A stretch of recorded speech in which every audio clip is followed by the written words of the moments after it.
បាទដើម្បីធ្វើការតម្លើង Cisco Pocket Tracker បានទី1ត្រូវមានការដំណើររួចជាស្រេចជាមួយនឹង WinRAR ឬមួយក៏ 7zip អញ្ចឹងមិនមែនមាន file មួយនេះហើយអាចធ្វើការតម្លើងយកតែម្ដងបានទេតែទី1មាន WinRAR អញ្ចឹងគាត់អាច search WinRAR អញ្ចឹងបើកនៅក្នុង browser មក search មក WinRAR អញ្ចឹងអាចចូលទៅ download មួយមកគាត់ទៅចុច download មកហើយធ្វើការតម្លើងជាការស្រេចមួយវិញទៀត 7zip ក៏បានដែរយើងគ្រាន់តែសេលេខ7មកហើយ set IP មកដូចគ្នាពីរហ្នឹងគ្រាន់តែមួយគឺសម្រាប់ edit add on ហើយមួយទៀតគឺអត់អាច edit add on បានទេគ្រាន់យើងអាចបើក file នៅក្នុង Maximo បានអញ្ចឹង download ទៅតាម bit computer របស់អ្នកនរគ្នាមានមកចឹងនៅពេលដែលទាញហើយបើបងប្អូនតម្លើងទៅលើ WinRAR ហើយគឺមានរូបបែបនេះតែបើសិនជាតម្លើងទៅលើ 7zip អត់តម្លើង WinRAR គឺអត់ចេញអញ្ចឹងទេយើងគ្រាន់ click មកស្ដាំមកឃើញមានពាក្យ 7zip តែបើតម្លើងទាំងពីរដូចខ្ញុំគឺមានទាំងពីរអញ្ចឹងណាអញ្ចឹងដើម្បីធ្វើការតម្លើងបានបើសិនជាយើងមានទៅលើ Cisco Pocket Tracker version ដែលយើងបានតម្លើងពីមុនហើយយើងត្រូវតែចូលទៅ uninstall សិនចឹងដើម្បីធ្វើការ uninstall យើងគ្រាន់តែធ្វើការចុចទៅលើសញ្ញារូប Windows មកចុចមកហើយយើងសេពាក្យ control ចឹងនឹងឃើញពាក្យ control panel មួយឯងយើងគ្រាន់តែចុច open វាមកចឹងបើសិនជាបងប្អូនចេញតម្រង់បែបនេះឬមួយក៏បែបនេះយើងអាចដូរវាមកតាម category មួយក៏ប្រើតាមទម្រង់ដែលយើងធ្លាប់ប្រើយើងស្គាល់អញ្ចឹងណាខ្ញុំប្រើទៅលើ category យើងគ្រាន់ click លើ category មកហើយយកពាក្យ uninstall program អញ្ចឹងនៅក្នុងហ្នឹងយើងអាចធ្វើការ search ដើម្បី finding បានយើងប្រើ searching agent ក៏បានយើងមើលតាម name ក៏បាន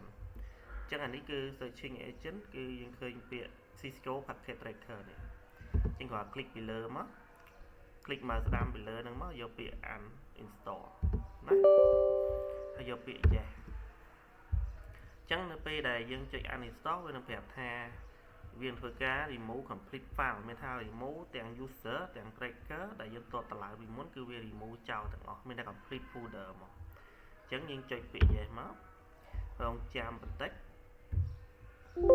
ញ្ចឹងយើងឃើញថាឥឡូវគឺ successful uninstall ហើយអញ្ចឹងលែងមានណាអញ្ចឹងបន្ទាប់មកទៀតយើងធ្វើការចុច close កន្លែង control panel មកយើងធ្វើការពលា file នេះណាអញ្ចឹងដំបូងឡើយគឺយើងធ្វើការបើកវាពេញសិនមកឥឡូវខ្ញុំចុចពលា click មកស្ដាំអញ្ចឹងយើងប្រើជាមួយ 7zip ក៏បានជាមួយនឹង extract tool លើ WinRAR នេះក៏បានណាអញ្ចឹងយើងចុចទៅលើឥឡូវខ្ញុំប្រើជាមួយ 7zip ខ្ញុំយកពាក្យ extract tool ណាអញ្ចឹងមើលក្នុងនោះវាមាន3 function មាន extract file extract here extract tool extract file មានន័យថា file នៅក្នុងនោះវាធ្វើការពលាចេញមកដោយអត់គិតរឿង folder មួយក៏លំដាប់លំដោយទេ extract here មានន័យថាវាពលាក៏ប៉ុន្តែវាមានលំដាប់លំដោយ file ក៏ប៉ុន្តែវាអត់មាន folder ទេបើយើងយកពាក្យ extract to មានន័យថាវាធ្វើការបង្កើត folder មួយដែលមានឈ្មោះដូចគ្នាហ្នឹងហើយធ្វើការពលា file ហ្នឹងចូលអញ្ចឹងជាទូទៅខ្ញុំ recommend ឲ្យប្រើទៅលើ extract to វិញពីព្រោះថាប្រើ extract to យើងអត់ច្រឡំ file ហើយយើងអាចធ្វើការ browse agent ស្រួលជាងចុចពាក្យ extract to អញ្ចឹងវាធ្វើការទារ password អញ្ចឹងធ្វើការដាក់ password មកហើយ password នឹងធ្វើការដាក់នៅក្នុង comment ខាងក្រោមអញ្ចឹងធ្វើការបើកអញ្ចឹងពេលវេលាយើងបើកវាចូលមកគឺចេញតម្រង់បែបនេះអញ្ចឹងអីដែលត្រូវតម្លើងគឺ ទី1យើងចុចទៅលើ Pocket Tracker version 8ចុច yes តបមកយក accept the agreement យក next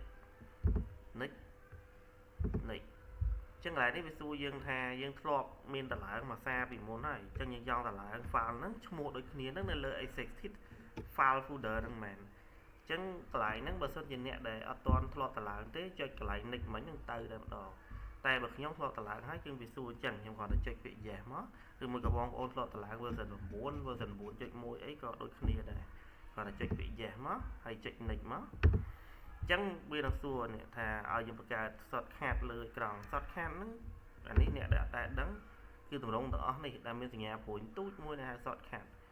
តិចច្រឡំ copy អាហ្នឹងដាក់ flash ដាក់អីអាហ្នឹងមិនមែនទេគឺជា shortcut ទេ copy ទៅប្រើអត់កើតទេចឹងយើងត្រូវប្រើយក agent file វាដើម្បីទៅប្រើចឹង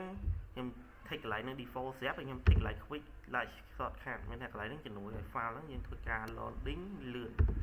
ចឹង click ប៉ុណ្ណឹងមកយកពាក្យ next install ចឹងរងចាំឲ្យវាធ្វើការ install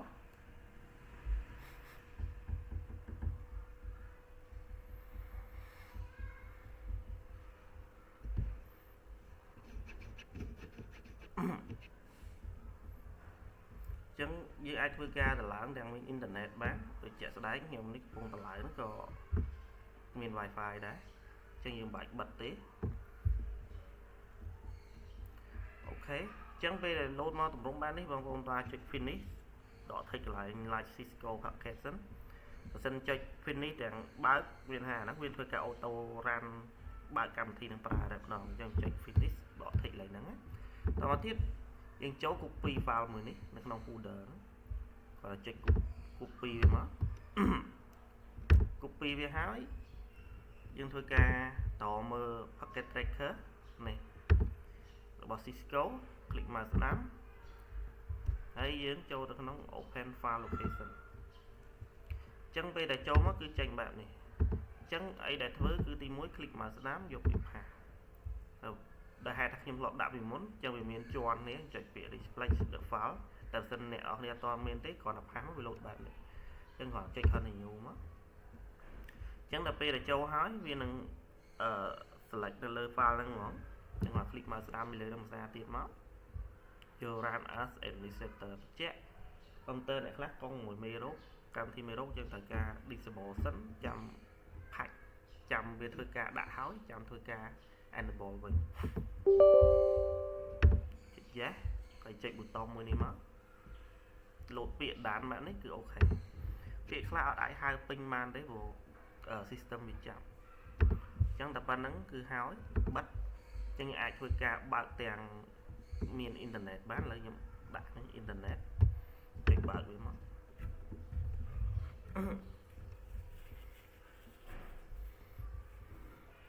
អូខេអត់មានទី lock account lock អីទេឥឡូវទាញ router ដាក់ router switch PT switch PC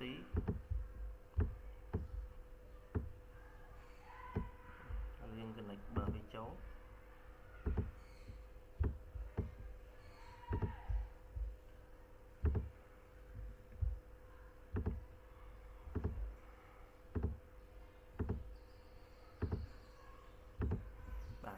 ចឹងយើងឃើញថាដើរធម្មតាអត់មាន